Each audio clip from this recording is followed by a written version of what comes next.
Peter Sloterdijk, Bubbles, Spheres 1, Volume 1 of 3 of his magnum opus. It is only at second glance that a less hierarchical image of the connection between the creator subject and his breathed-on piece of work suggests itself. Now we realize that there cannot be such a sharp ontological asymmetry between the inspirator and the inspired as there is between an animated Lord and his inanimate tool. Where the pneumatic pact between the giver and the taker of breath comes into effect, that is, where the communicative and the communal alliance builds up, this results in a bipolar intimacy that cannot have anything in common with a merely dominating control of a subject over a manipulable object mass.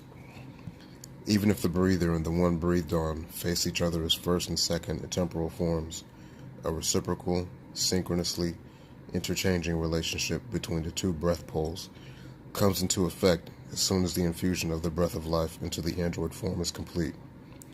The main part of God's trick, it would seem, is to reckon with the counter breath immediately after the first one.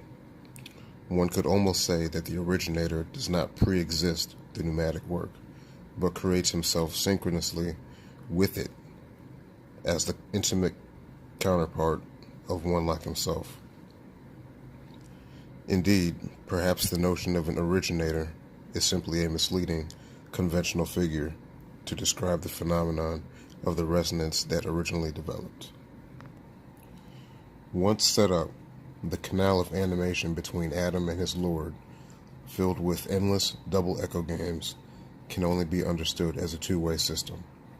The Lord of all that lives would not also be the God of answers, in whose guise he appears in his early invocations, if confirmations of his breath impulses do not immediately flow back to him from the animated figure. This breath is hence conspiratory, respiratory, and inspiratory from the outset.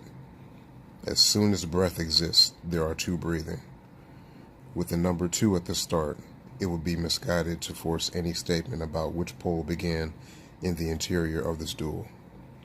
Naturally, the myth must seek to describe how everything started and what came first, in this case, as in most others. In attempting to do so in earnest, however, it must now also speak of an original exchange in which there can be no first pole. That is the meaning of the biblical reference to God's image, not that the Creator was some mystical solo android who was one day seized by the whim to trace his appearing to whom, onto earthly bodies. This would be as absurd as the notion that God could have longed for the company of non-equal, formally similar clay figures.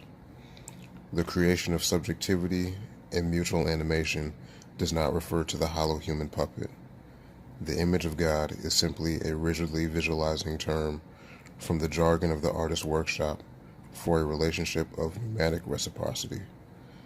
The intimate ability to communicate in a primary dual is God's patent. It suggests not so much a visually experienceable similarity between an original image and the replica as the original augmentation of God through his Adam and of Adam through his God. Breath science can only get underway as a theory of pairs.